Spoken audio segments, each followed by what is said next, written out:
Muito bom dia, espero que todos dormiram bem, mesmo que seja pouco, e que estão aqui dispostos a repensar algumas coisas relativas à oração.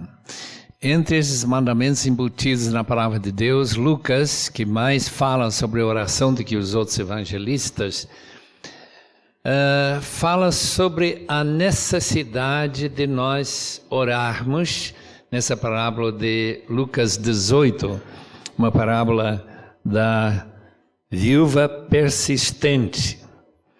Ele contou esta parábola aos seus discípulos para mostrar-lhes que eles deveriam ou deviam orar sempre e não desanimar.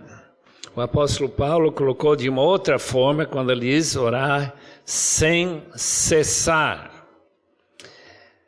Entre as orações, e a Bíblia tem muitas, eu queria ler esta oração da igreja primitiva, perseguida, em Atos 4. Depois da perseguição dos apóstolos, Pedro e João voltaram, versículo 23 de capítulo 4, voltaram, depois de serem soltos, para os seus companheiros e contaram tudo o que os chefes dos sacerdotes e os líderes religiosos lhes tinham dito. Ouvindo isso, levantaram juntos a voz a Deus, dizendo: Ó soberano, tu fizeste os céus, a terra, o mar e tudo que neles há. Tu falaste pelo Espírito Santo por boca do teu servo, nosso pai Davi. Aqui vem a citação da Bíblia. Por que se enfurecem as nações e os povos conspiram em vão? Os reis da terra se levantam e os governantes se reúnem contra o Senhor e contra o seu ungido.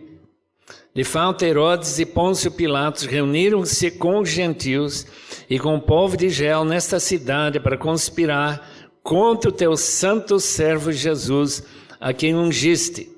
Fizeram o que o teu poder e a tua vontade haviam decidido de antemão que acontecesse. Agora, Senhor, considera as ameaças deles e capacita os teus servos para anunciarem a tua palavra corajosamente. Estende a tua mão para curar e realizar sinais e maravilhas por meio do nome do teu santo servo Jesus. Depois de orarem, tremeu o lugar em que estavam reunidos, todos ficaram cheios do Espírito Santo e anunciavam corajosamente a palavra de Deus. Esta oração precisa de uma análise detalhada que nós não temos tempo para fazer. Mas uma das coisas que sobressai é que não há nenhum pedido aqui para que a perseguição parasse. Eles entendem que Deus decidiu que Jesus sofresse. É tão interessante como o povo de Israel nessa cidade para conspirar com o teu santo servo, a quem ungiste, fizeram o que teu poder e a tua vontade haviam decidido de antemão que acontecesse. Agora, Senhor, considera as ameaças e dá-nos coragem para anunciar e maravilhas para poder confirmar que nossa mensagem é correta e verdadeira. Como nós precisamos hoje em dia, mesmo num Brasil que não persegue, quase não persegue, os santos a ter coragem e a ter fé num Deus soberano, como essa igreja primitiva de Jerusalém teve. Blaise Pascal, um católico jansenista, disse o seguinte: Deus instituiu a oração para conferir sobre as suas criaturas a dignidade de serem causas e não apenas efeitos. profunda declaração. Deus nos inclui no lado de provocar coisas e não ser apenas levados pela correnteza.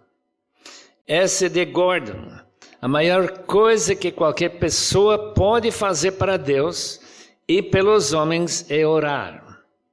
Você pode fazer mais depois de ter orado, porém, não pode fazer mais do que orar até você ter orado. Pegaram? Richard Lovelace fala sobre a importância da oração para encher as brechas.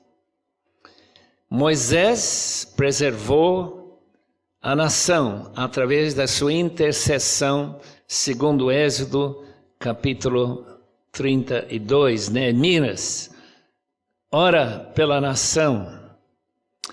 Recomendação: orar da distância para o centro. Quase todos nós oramos do contrário. Começamos conosco e vamos chegando a uma distância, muitas vezes, que talvez chegue ao nosso bairro, ou pelo menos a nossa família, esquecemos de orar por todos aqueles povos e línguas e populações que não têm nenhum contato com Deus, que estão precisando de obreiros nessa colheita tão vasta. 7 bilhões de pessoas. Pastor Cotton Mather, há centenas de anos atrás, orou 490 dias e vigílias à noite para o avivamento que chegou no grande despertamento com Jonathan Edwards e George Whitefield e David Brainerd, aquela gente. Eu passei em Londres por Clapham, a seita de Clapham, que fica naquele lado sul de Londres, gastou 3 horas por dia para Deus abolir a escravatura. O avivamento dos morávios em Herrnhut, na Saxônia, na Alemanha, 13 de agosto de 1727, começou um século de oração. E o começo do movimento missionário que teve o efeito de nós estarmos aqui esta manhã. É muito difícil imaginar o que teria acontecido na história, não fosse esse grupo de irmãos refugiados da Checoslováquia, lá em Herrnhut, com Conde von Zinzendorf. 1858 a 59, o grande avivamento que pegou o mundo anglo-saxão.